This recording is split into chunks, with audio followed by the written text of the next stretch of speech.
باپ اولاد کو اپنی زندگی کے تجربات سے آگاہ کرتا ہے.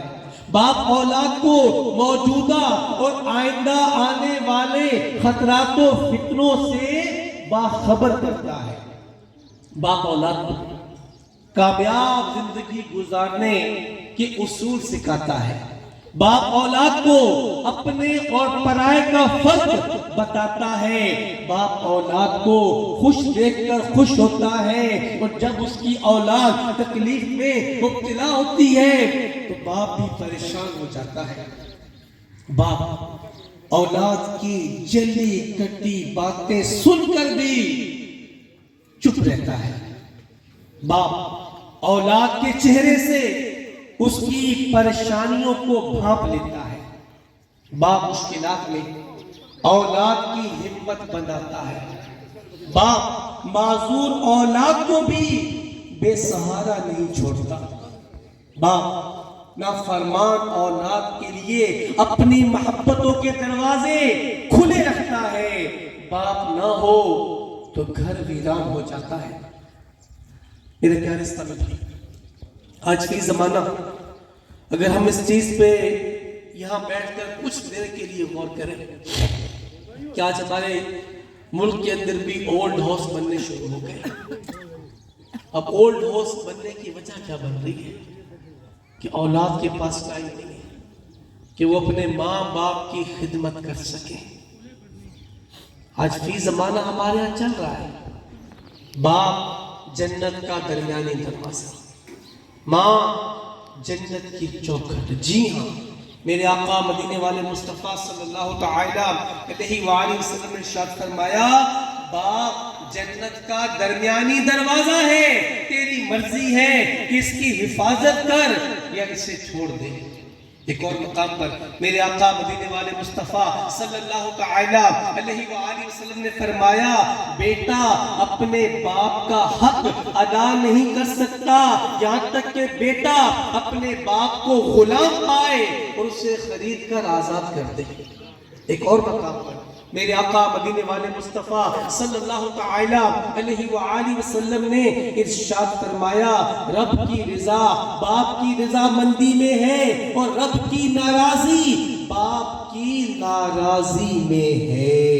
ایک اور مقام پر اللہ کے محبوب صلی اللہ تعالی علیہ وآلہ وسلم نے ارشاد فرمایا، اللہ پاک کی اطاعت والد کی اطاعت کرنے میں ہے اور اللہ پاک کی نافرمانی والد کی نافرمانی کرنے میں ہے. ایک اور مقام پر اللہ کے محبوب صلی اللہ تعالی علیہ وآلہ وسلم نے ارشاد فرمایا، جس نے اپنے والدین یا ان میں سے کسی ایک کو پایا اور ان سے حسن سلوک نہ کیا، وہ اللہ کریم کی رحمت سے دور ہوا اور غضب خدا کا مستحق ہوا. میرے پیارے اسلامی بھائی، سنا آپ نے کہ اللہ پاک نے باپ کو کیسی اونچی شان کا مالک بنایا کہ اللہ پاک نے اپنی رضا و فرما برداری کو باپ کی رضا و فرما برداری پر موقوف فرما دیا. میرے پیارے اسلامی بھائی، اب ہم یہاں بیٹھ کے ذرا کچھ دیر کے لیے غور کریں کہ آج ہمارے معاشرے میں ماں باپ کی عزت کتنی کی جاتی ہے. ماں باپ کو دیکھنا حج مبرور کا ثواب ہے. ماں باپ کی دعا بھی قبول، ان کی بد دعا بھی قبول. اللہ تبارک و تعالی نے ماں باپ کو اتنی عزت دی، اسلام نے اتنی عزت دی. آج ہم کتنی عزت دے رہے ہیں؟ آج جب سے یہ سوشل میڈیا کا نظام بن گیا، اینڈرائیڈ موبائل آ گئے، سوشل میڈیا فیس بک انسٹاگرام یوٹیوب وغیرہ آ گئے، تو آج کی نسل کہتی ہے ہمارے باپ کو کیا پتا. آج ہم بہت آگے چلے گئے ہیں، آج ہمارے علم میں بڑا اضافہ ہو گیا ہے، بڑی جدید ٹیکنالوجی آ چکی ہے، تو ہمارے ماں باپ یہ تو پرانے دور کے لوگ ہیں، نہیں کیا پتا. لیکن ایک بات ذہن میں رکھیں کہ بیٹا اگر باپ کا جوتا پہن لے تو باپ نہیں بن جاتا. جو عزت اسلام نے دی ہے باپ کو وہ کوئی اور نہیں کر سکتا. آج ہمارے معاشرے میں یہ چیزیں بہت ہو رہی ہیں. جب تک باپ صحیح سلامت ہے، ٹھیک ہے جی، کما کے لا رہا ہے، اچھا لگتا ہے، اور جب وہ تکلیف میں آ جائے، بستر پہ آ جائے، بیماری میں آ جائے تو اب بوجھ بن جاتا ہے۔ یعنی 2 ماں باپ 2 4 6 8 بچوں کو پالتے ہیں، پوستے ہیں، بڑا کرتے ہیں، ان کی شادیاں کرواتے ہیں، گھر تک بنا کے دیتے ہیں، لیکن جب یہ 2 4 6 8 بچے کچھ بن جاتے ہیں، ان 2 ماں باپ کو چھوڑ دیتے ہیں۔ ایک بولتا ہے تم سنبھالو، دوسرا بولتا ہے تم سنبھالو، تو اینڈ کیا ہوتا ہے کہ اینڈ پر جا کر اور ڈوس میں چھوڑ دیتے ہیں کہ پیسے دے دیں گے لیکن ان سے مطلب خدمت کے معاملات ہم ان کی نہیں کر سکتے۔ تو میرے پیارے پیارے اسلامی بھائی، اس چیز پر فی زمانہ ہمیں غور کرنے کی حاجت ہے۔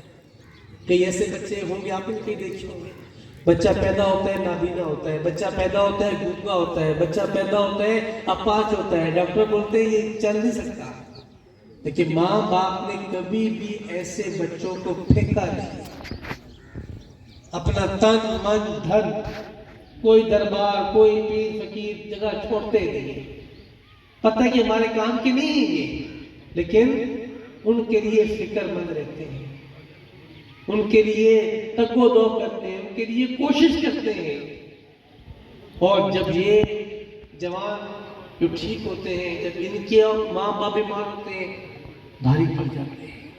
ماں باپ کی محبت یہ اولاد کے ساتھ بے لوث ہوتی ہے۔ ماں باپ کو اپنی اولاد سے غرض نہیں ہوتی، ہمارے یہاں فی زمانہ اولاد کو ہوتی ہے۔ اچھا، اس کی بھی ایک وجہ ہے کہ آج وہ دینی ماحول نہیں ہے، آج وہ سوچ نہیں ہے، ظاہری بات ہے جو بوئیں گے وہی کاٹیں گے نا۔ اب اینڈ میں کرنے جا رہا ہوں اس بات کا سارا نچوڑ کہ ہم اپنی اولاد کی تربیت یہ کیسے کرتے ہیں۔ ظاہری بات ہے جو بوئیں گے وہی کاٹیں گے نا۔ اب جو ماں باپ اپنی اولاد کی اچھی تربیت کریں گے، ان کو نماز روزے کے بارے میں بتائیں گے، اسلام کے مطابق ان کی پرورش کریں گے، تو وہ اولاد اپنے ماں باپ کی خدمت گزار رہے گی۔ اور جس نے اپنی اولاد کو خالی دنیا ہی کے بارے میں بتایا، دین کے بارے میں کچھ نہ بتایا، پھر وہی اولاد اپنے ماں باپ کو پوچھتی بھی نہیں ہے۔ ہر اسلامی بھائی جتنے یہاں موجود ہیں اپنے آپ پہ بھی غور کر لیں، 4 دن کی زندگی آخر موت ہے، تو انسان اپنا وقت ایک اچھے انداز سے گزار کے جائے۔ اب جن کے ماں باپ حیات نہیں ہیں وہ بولیں گے ہم کیا کریں، تو وہ اپنے والدین کے لیے دعا کیا کریں، وہ اپنے والدین کے لیے ایصال ثواب کیا کریں۔ یعنی ایصال ثواب کے لیے بڑی محفل کرنا کوئی ضروری نہیں ہے کہ آپ بڑی محفل کریں۔ آپ نے نماز پڑھی، آپ نے درود پاک پڑھا، آپ نے کہا یا اللہ جو میں نے نماز پڑھی اس کا ثواب میرے والد کو پہنچا۔ مقصد کیا ہوتا ہے؟ یاد کرنا ہوتا ہے نا، کہ جو اپنے مرحومین کو یاد کرتا ہے، اپنے مرحوم والد صاحب کو یاد کرتا ہے، جب ان کے لیے دعا کرے گا تو ڈیفینیٹ ان کو یاد بھی کرے گا۔ جب ان کو یاد کرے گا اپنا ذہن بھی بنے گا کہ مجھے بھی مرنا ہے۔ تو میرے پیارے اسلامی بھائیوں، اپنے والدین چاہے آپ کے حیات ہیں چاہے انتقال کر گئے، ان کے لیے دعا کریں۔ آج جب کہتے ہیں کہ رزق میں برکت نہیں ہے، ٹھیک ہے جی، سمجھ نہیں آتی کہ کماتے بہت ہیں جاتا کہاں ہے، تو جو اولاد اپنے ماں باپ کے حق میں دعا کرنا چھوڑ دیتی ہے اس کا رزق یہ قطع کر دیا جاتا ہے، اور جو اپنے ماں باپ کے لیے دعا کرتے ہیں ان کے رزق میں وسعت دی جاتی ہے۔ تو جن کے حیات نہیں ہے ان کی قبروں پر حاضری دے، جو کوئی اپنے مرحوم والد یا والدہ کی قبر پر جمعہ کے دن حاضری دے اور وہاں جا کر سورہ یاسین کی تلاوت کرے، پڑھ کر ایصال کر دے، اللہ کریم اس پڑھنے والے کی بخشش فرما دیتا ہے۔ یعنی ماں باپ کے انتقال کے بعد بھی اولاد کو اس کی برکتیں نصیب ہوتی ہیں۔ تو میرے پیارے اسلامی، دعوت اسلامی کا دینی ماحول ہمیں یہی سوچ دیتا ہے، یہی فکر دیتا ہے کہ ہم اپنی اصلاح کریں، ہم نیک بنیں، ماشاءاللہ ماہ رمضان کی آمد ہے. اللہ کریم آپ کو، مجھے، ہم سب کو ماہ رمضان صحت و عافیت کے ساتھ دیکھنا نصیب کرے. ماشاءاللہ اس میں دعوت اسلامی کا بڑا ہی پیارا انداز ہے کہ دعوت اسلامی الحمدللہ ماہ رمضان میں پورے مہینے کا اعتکاف کرواتی ہے. اور یہ اعتکاف ہوتا ہے کہ سب کا کورس ہوتا ہے جس میں نماز کا طریقہ، وضو کا طریقہ، غسل کا طریقہ، کفن دفن کیا کام، 6 کلمے، دیگر دعائیں وغیرہ ایجاد کروائی جاتی ہیں. ماشاءاللہ آپ کے قریبی شہر میرپور فیضان مدینہ مدنی مرکز F3 میں انشاءاللہ یہ پورے ماہ کا اعتکاف ہوگا. کھانا پینا، ساری افطاری سب کچھ وہی ہوگا. تو آپ کوشش کریں کہ اپنی اولاد کو یہ اعتکاف کروائیں. اسی طرح آخری شے کا اعتکاف یہ آپ کے پاس یہاں بھی ہوتا ہے چکسباری میں ہر سال. اس میں کوشش کریں کہ جب بچوں کی صحبت میں آئیں گے، بیٹھیں گے، تو انشاءاللہ ہم بھی اچھے بن جائیں گے. تو اولاد کی تربیت کا ایک بہترین نسخہ یہ ہے کہ ہم اپنی اولاد کو اچھے ماحول کے ساتھ وابستہ کریں. انشاءاللہ بچوں کی صحبت کی برکت سے باادب بن جائیں گے، نیک بن جائیں گے، نمازی بن جائیں گے اور اپنے والدین کے فرما بردار بن جائیں گے. اللہ کریم آپ کو، مجھے، ہم سب کو خوب برکتیں بہاریں خوشیاں عطا فرمائے. اللہ پاک آپ کا، میرا، ہم سب کا خاتمہ بالخیر فرمائے. آمین بجاہ نبی الامین صلی اللہ تعالی علیہ وآلہ وسلم.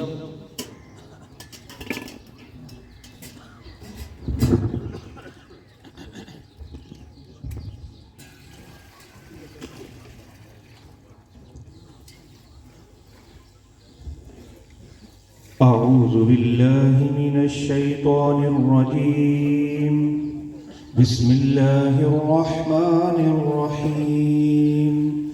قل يا أيها الكافرون لا أعبد ما تعبدون ولا أنتم عابدون ما أعبد ولا أنا عابد ما عبدتم ولا أنتم عابدون ما أعبد لكم دينكم ولي دين. بسم الله الرحمن الرحيم. قل هو الله أحد الله الصمد لم يلد ولم يولد ولم يكن له كفوا أحد.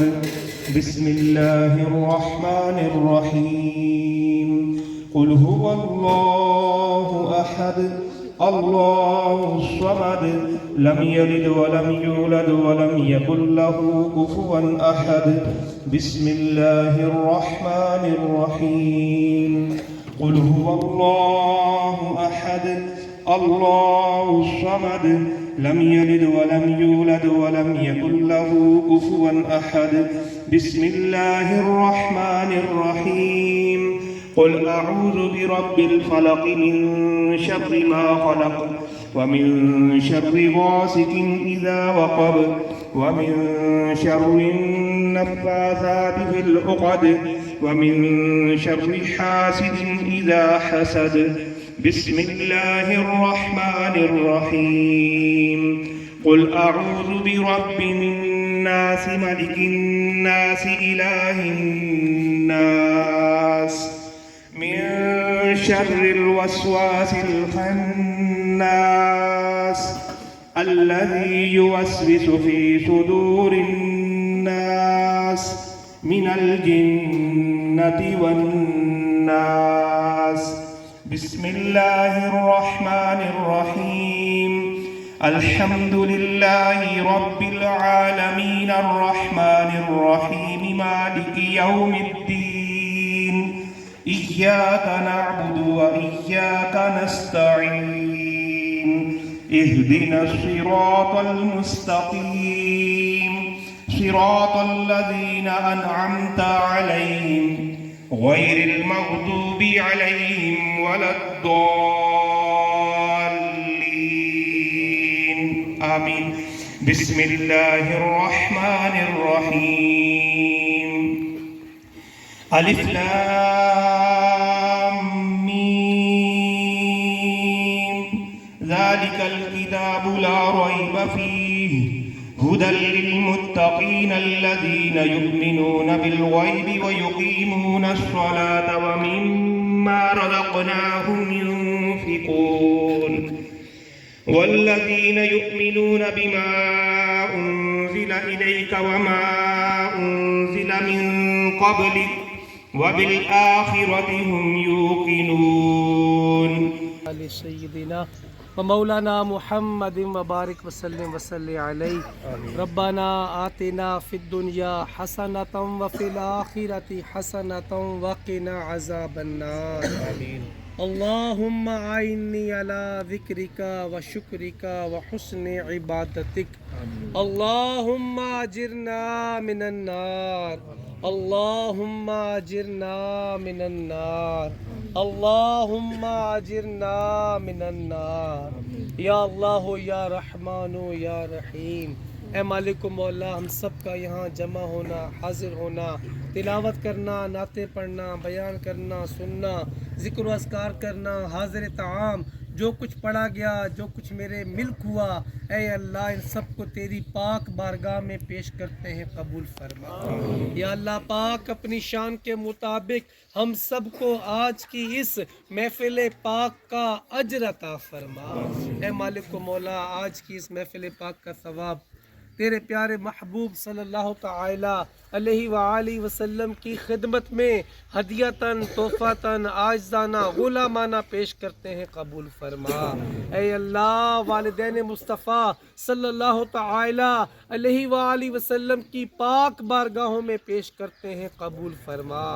اے مالک و مولا، حضرت آدم علیہ السلام سے لے کر تمام انبیاء کرام، تمام صحابہ کرام، تبع تابعین، تمام شہداء کرام، جتنے بھی سلاسل کے بزرگ ہیں، سب کی پاک بارگاہوں میں پیش کرتے ہیں، قبول فرما.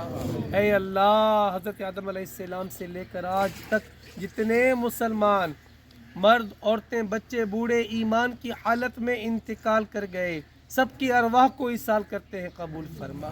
اے اللہ جتنے عاشقان رسول تیری پاک بارگاہ میں ہاتھوں کو دراز کیے بیٹھے ہیں، ان کے جو عزیز و اقربا انتقال کر گئے، سب کی ارواح کو ایصال کرتے ہیں، قبول فرما.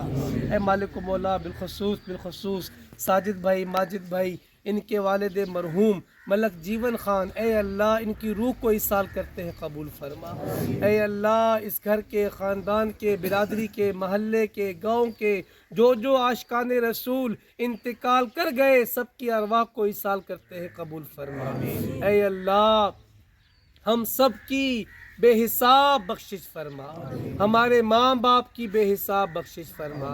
ہمارے بہن بھائیوں کی بے حساب بخشش فرما. ہمارے دوست و احباب کی بے حساب بخشش فرما. اے اللہ ہماری آل اولاد کی بے حساب بخشش فرما. اے اللہ ہم سب کے مرحومین کی قبروں پر رحمت و رضوان کے پھول برسا. سب کی قبروں کو جنت کے باغوں میں سے باغ بنا. سب کی قبروں کو نور مصطفیٰ سے روشن فرما. سب کی قبروں کو تا حد نگاہ وسیع فرما. اے مالک و مولا، ہم سب کے بیماروں پر رحمت کی نظر فرما. سب کی بیماریاں، پریشانیاں، تکلیفیں، آزمائشیں دور فرما. اے اللہ جتنے عاشقان رسول یہاں حاضر ہیں، اے اللہ جس کا جو جہاں بیمار ہے، گھر میں ہے، اسپتال میں ہے، کوئی خود یہاں بیمار بیٹھا ہے، کوئی بیمار کا نمائندہ بن کر آیا ہے، اے اللہ تجھے آج کی محفل پاک کا واسطہ سب کے بیماروں کو شفائے کاملہ عطا فرما.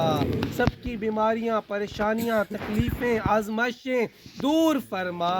اے اللہ رزق حلال کمانے، کھانے کی توفیق عطا فرما. حرام کی تباہ کاری سے بچا. اے اللہ جو قرض کے بوجھ تلے دبے ہیں، ان کو اس بوجھ سے خلاصی عطا فرما. اے اللہ ان کو اس بوجھ سے خلاصی عطا فرما.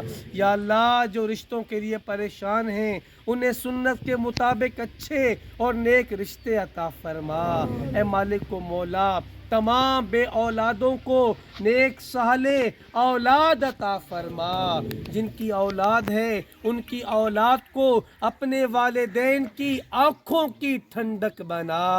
اے پاک پروردگار، اے مالک و مولا، ہم سب کو ماہ رمضان صحت و عافیت کے ساتھ دیکھنا نصیب فرما۔ ماہ رمضان میں پورے روزے رکھنے کی توفیق عطا فرما۔ با جماعت نماز تراویح ادا کرنے کا جذبہ عطا فرما۔ ماہ رمضان میں خوب تلاوت قرآن کریم کرنے والا بنا، کثرت کے ساتھ درود پاک پڑھنے والا بنا۔ اے اللہ کثرت کے ساتھ صدقہ و خیرات کرنے والا بنا۔ اے اللہ ہم سب کو اعتکاف کرنے والا بنا۔ اے پاک پروردگار، اے مالک و مولا، ہم سب کو بار بار مکہ مدینے کی با ادب حاضری نصیب فرما، حج کی سعادت نصیب فرما۔ اے اللہ جن کے گھروں میں ناچاکیاں ہیں، لڑائیاں جھگڑے ہیں، سب کے گھروں کو امن کا گہوارہ بنا۔ جن کے ناجائز مقدمات میں گرفتار ہیں ان کو اس سے رہائی عطا فرما۔ اے اللہ ہمیں مانگنا نہیں آتا، تو ہی اپنے فضل و کرم سے بن مانگے عطا فرما۔ یا اللہ پاک مقبوضہ کشمیر، غزہ، فلسطین کے مسلمانوں کی غیب سے مدد فرما، ان کو آزادی کی نعمت سے مالا مال فرما۔ ملک پاکستان آزاد کشمیر کو معاشی استحکام عطا فرما۔ اے اللہ اندرونی بیرونی خطرات سے محفوظ فرما۔ یا اللہ پاک ہم سب کی جھولیوں کو مرادوں سے بھرپور فرما۔ کہتے رہتے ہیں دعا کے واسطے بندے تیرے، کر دے پوری آرزو ہر بے کس و مجبور کی۔ اللہ کرم ایسا کرے تجھ پہ جہاں میں، اے دعوت اسلامی تیری دھوم مچی ہو۔ اے اللہ امیر اہل سنت، علماء اہل سنت، پیران اہل سنت سب کی خیر فرما۔ دعوت اسلامی کو دن 11ویں رات 12ویں ترقیاں عطا فرما۔ چکسواری اس کے اطراف میں دعوت اسلامی کا بول بالا فرما۔ اے اللہ آخر میں دعا ہے ہم سب کا خاتمہ بالخیر فرما۔ یا اللہ بری موت سے بچانا، مرتے وقت کلمہ نصیب کرنا، نزا کی سختیوں میں آسانی پیدا کرنا، ہماری قبروں کو اپنے محبوب کے نور سے منور فرمانا۔ وصلی اللہ تعالی علی خیر خلقہ و نور عرشہ محمد وعلی آلہ وصحابہ اجمعین برحمتک یا ارحم الراحمین۔